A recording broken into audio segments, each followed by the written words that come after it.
Download करें जनमत Haryana app. ऐसा लगता है कि कृषि कानूनों की वापसी को लेकर चल रहा किसानों के आंदोलन में अब राजनीति पूरी तरह से हावी हो गई है। किसान नेता विपक्षी दलों के मोहरे बनकर रह गए हैं। किसान नेताओं के जरिए आंदोलन की आड़ में कांग्रेस हरियाणा की मनोहर लाल सरकार को गिराने का षड्यंत्र रच रही है। कांग्रेस की जुबान बोल रहे ये किसान नेता लोगों को उकसा रहे हैं कि अगर प्रदेश की मनोहर लाल सरकार गिर गई तो केंद्र की मोदी सरकार भी घुटनों पर आ जाएगी। अब सबसे बड़ा सवाल ये है कि क्या ये किसान आंदोलन सरकार गिराऊ आंदोलन बनकर रह गया है कि अपनी राजनीति चमकाने के लिए ये तथाकथित किसान नेता किसी बड़े षड्यंत्र का हिस्सा बन रहे हैं। कुछ दिन पहले किसान नेता गुरनाम सिंह चरूनी पर आरोप लगा था कि उसने कांग्रेस से मनोहर लाल सरकार को गिराने की एवज में 10 करोड़ रुपए की डील की है। यह आरोप किसी और ने नहीं बल्कि दूसरे किसान नेता शिव कुमार कक्का ने लगाए थे। दैनिक भास्कर अखबार में छपने के बाद चरूनी ने अखबार पर केस करने की धमकी दी थी, लेकिन अखबार मालिकों पर किसी भी तरह का अभी तक चरूनी ने कोई केस नहीं किया। इसका मतलब तो ये है कि दाल में जरूर कुछ काला है। हो सकता है कि चरूनी ने कांग्रेस से 10 करोड़ रुपए लिए हों और मनोहर लाल सरकार गिराने की डील की हो। यमुनानगर में चरूनी की हुई महापंचायत में फिर दिखा कि वो मनोहर लाल सरकार गिराने को लेकर कितना आतुर है। उनकी सरकार रहनी भी नहीं चाहिए। जो आंदोलन में आ रहे हैं तो किसान उनका साथ देंगे। देखिए तो टाइम बताएगा, लेकिन ये क्या है कि जो आंदोलन में नहीं आएगा उसका साथ तो बिल्कुल नहीं देंगे। सर कहीं ना कहीं हरियाणा सरकार का कहना है कि ये पंजाब के किसान की लड़ाई है, इसमें हरियाणा का किसान दूर दूर तक कहीं देखने को नहीं मिल रहा। तो आज के इस प्रोग्राम के बारे में आप उन्हें क्या जवाब देना चाहेंगे? हम उनको जवाब ये देना चाहेंगे, पर करनाल में कौन थे यहाँ से भाग्य से?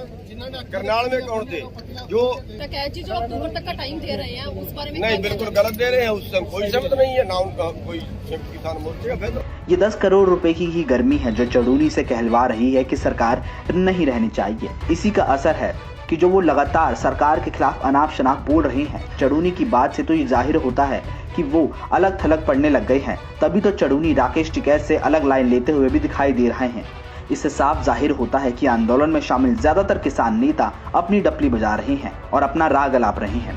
चरूनी की यमुनानगर के गदौली टोल प्लाजा पर हुई महापंचायत में गौर करने वाली बात यह भी है कि वहां पर जो बैनर लगाया गया था वो भारतीय किसान यूनियन चरूनी का था, ना कि संयुक्त किसान मोर्चे का। चरूनी तो सरकार गिराने की बात को अक्सर करते ही रहते थे। अब वही लाइन उस किसान नेता ने भी ले ली है जिन्हें बहुत ही सभ्य, पढ़ा लिखा, शालीन माना जाता है, और उस नेता का नाम है बलबीर सिंह राजेवाल। आप खुद ही देख लीजिए कि कैसे राजेवाल 7 फरवरी को दादरी के कितलाना टोल प्लाजा पर हुई महापंचायत में लोगों को सरकार गिराने के लिए उकसा रहे हैं। पंजाब में प्रेशर इतना क्रिएट किया, अकाली दल की एक नुमाइंदा बीबी हरसिमरत कौर बादल को केंद्र से इस्तीफा देना पड़ा। हमने कोई मंत्र नहीं माना। अकाली दल को दबाव इतना खड़ा कर दिया हमने, अकाली दल को इसकी एनडीए से बाहर आना पड़ा। तो आप हरियाणा में एक झटका दे दो ना। ये तो बहुत कमजोर सरकार है। 7-8 विधायक निकल जाए तो खट्टर साहब दिल्ली वालों के पांव पकड़ के बैठे होंगे। जितने ये लोग सरकार में बैठे हैं इनका सीना हराम कर दो, सरकार 2 दिन में गिर जाएगी।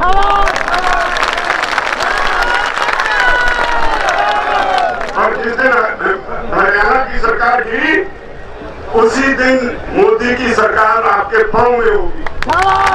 अपने संबोधन में बड़ी बेशर्मी के साथ बलबीर सिंह राजेवाल कह रहे हैं कि हमने पंजाब में अकाली बीजेपी गठबंधन तोड़वा दिया और हरियाणा में मनोहर लाल सरकार का भी वही हाल करेंगे। ये महाशय तो पीएम मोदी को भी घुटने पर लाने की बात कर रहे हैं।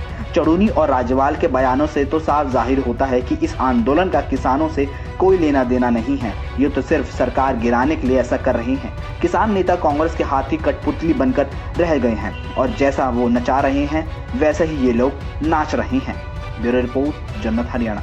राजनीति के आगे, राजनीति के पीछे, हर हलचल को जानने के लिए हमारे YouTube चैनल जनमत हरियाणा को लाइक करें, सब्सक्राइब करें और अपडेट रहने के लिए बेल आइकन दबाना ना भूलें। देखते रहें जनमत हरियाणा, सच के अलावा कुछ भी नहीं।